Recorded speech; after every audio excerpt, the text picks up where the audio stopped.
I think I might have a problem. I can't stop buying machines this year. So far, I've bought 2 bandsaws, sold one, bought a mortiser, which I hope to cover in a future video, and this drill press. To add to the situation, I don't even have the power requirements for this machine. So what I hope to figure out by the end of this video is how to get 3-phase power in my shop by the most cost-effective means possible. As I've found out, there are 3 main ways to get 3-phase power into your shop. Number 1 is to get the utility company to bring it to your shop, which they may or may not even entertain. It's also probably the most expensive method. Number 2 is to get a phase converter, which is a pricey unit and it's going to come with some additional labor costs associated. The third, which is the method I picked, is a VFD, a variable frequency drive. This unit costs sub 300 Canadian. I'm going to wire it myself, so I'm avoiding the electrician's cost. And I think it has 2 added bonuses. The first value added is that I'm using it on a drill press. And the benefit here is with a variable frequency drive, you can speed up the RPMs or turn them down with a turn of a dial and avoid all the belt changes up in the head of the machine. Number 2 is that if you go to resell this machine, I don't have to sell to people who only have 3-phase power. I've already figured out the electrical hurdle, and I can sell to anyone who has single-phase setups, which is everybody. This drill press is a General Canada Model 340. It is a 208 volt with a 3-phase single horse motor. I bought it off an auction site out of a high school in Newmarket, Ontario. As it was a school drill press, it had a few added safety items incorporated, including an emergency stop, a magnetic starter, and it had like a sneeze guard built in.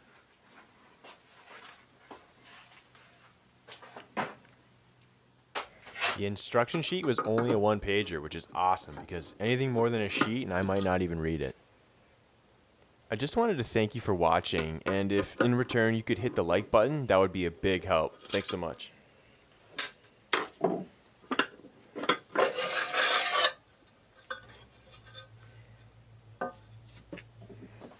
This machine was hardwired at the high school, and I'm going to have this plugged into a receptacle in the future. So I'm removing the disconnect, as if I ever need to do any electrical work, I'm just going to unplug it. I also need the real estate on this sheet metal to mount the VFD.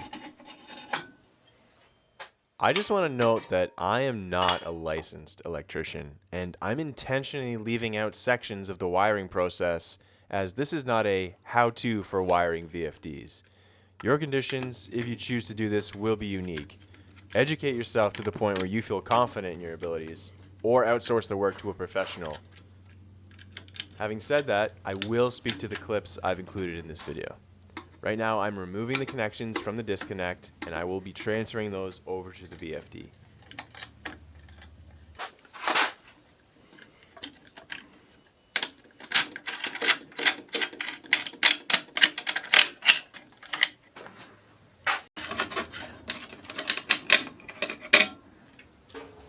The VFD is a little wider than the disconnect, so I'm going to put a right angle in the sheet metal it's getting mounted on.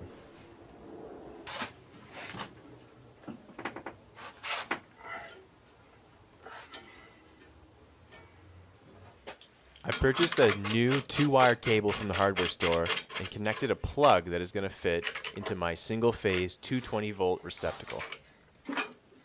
The other end is connected to the VFD via a ground and 2 hot wires.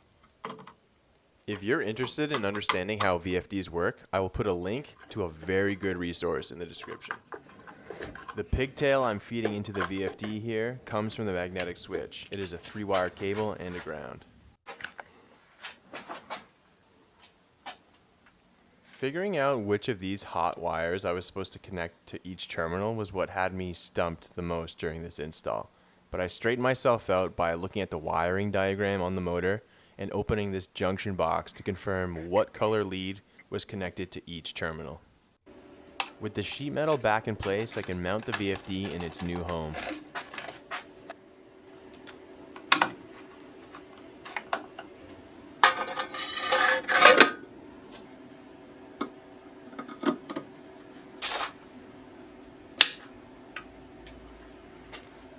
Let's give it a try.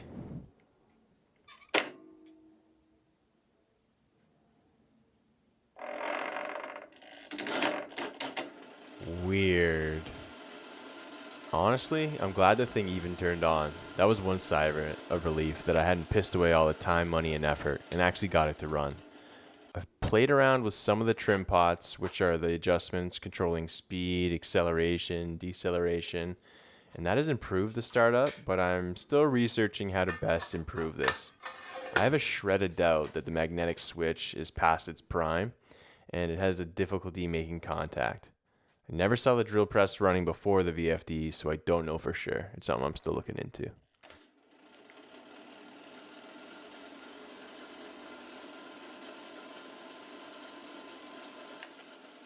So that's it. I bought a machine I didn't need and didn't have power specifications for, but I learned a few things that are going to help me in my next 3-phase journey with that badass Wadkin DM mortiser in the background.